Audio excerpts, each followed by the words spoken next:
Many years ago, I had a coworker who wanted to have a baby so terribly. She would be distraught about not being a mother, and she felt like her life could not go on unless she and her husband could conceive and have a baby. She had trouble kind of across the board. She'd been pregnant several times but could never carry the baby to term.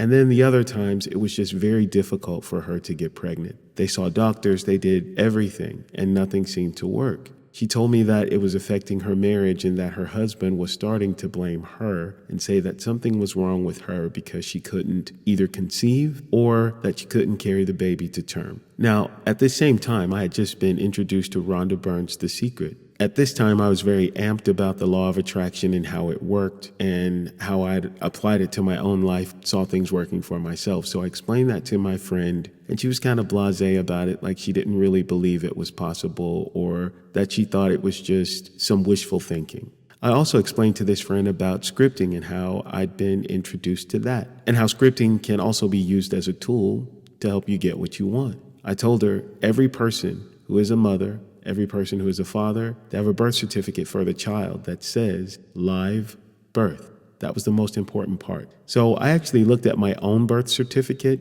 and I looked online, and I looked at other birth certificates so I could kind of see what exactly they looked like. While that was helpful, they seemed to be a little outdated for this time. This was like maybe 2007 or 2008. So I wound up getting a copy of a birth certificate of a baby that was born around that time. Before I did anything, I went to my coworker and I asked her, well, what would you like to have? Do you want a boy or a girl? And she told me, I don't care. As long as the baby is healthy, I don't care what I have. I just want to have a baby. I asked her, well, what would you name your child if it was a girl? And she told me. And I said, well, and if you have a boy, what would you name it then? And she gave me that name. So what I wound up doing is putting both names of the girl and boy on the birth certificate. I went even further and found like the little baby footprints that they would put on birth certificates 30 or 40 years ago. When a baby was born, they would kind of do it like a fingerprint, except you would put the baby's little foot in the ink and put the little footprints on the birth certificate. When I gave it to her, she was kind of taken aback and she thought it was weird and she was like, I don't know about this. And I told her, take this birth certificate, put it under her mattress, leave it there. And I told her, just don't tell your husband, because if you're weirded out by this, I can only imagine what his reaction would be. I remember her thanking me for it and accepting it, still kind of rolling her eyes because she thought this was just ridiculous. Now that was in 2008. So let's fast forward to 2018. This girl, her name is Candy. She found me on Facebook and she sent me a message and she said, do you remember me? It's Candy from the insurance company that we worked for years ago. And before I could even respond to her, she started typing all of this stuff in like capital letters. And the first thing I remember seeing is she said, I have 6 children.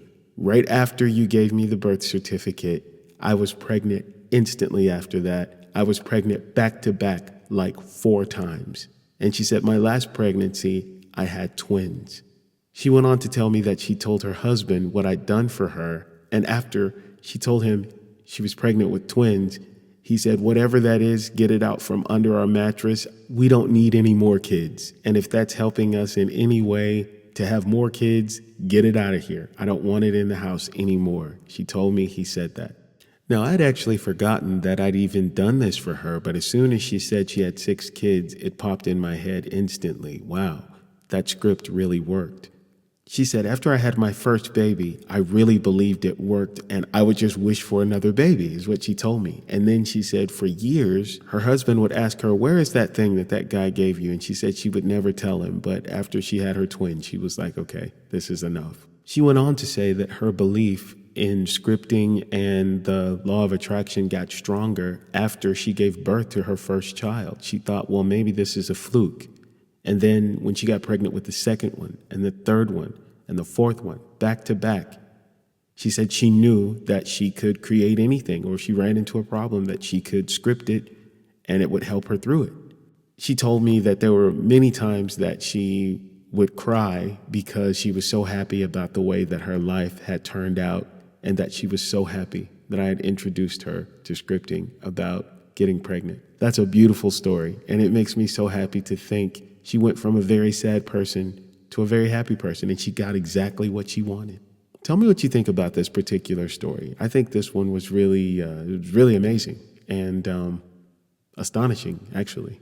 I want to thank you guys for listening. Don't forget to like, comment, and subscribe. Okay, guys, until next time, bye, everybody.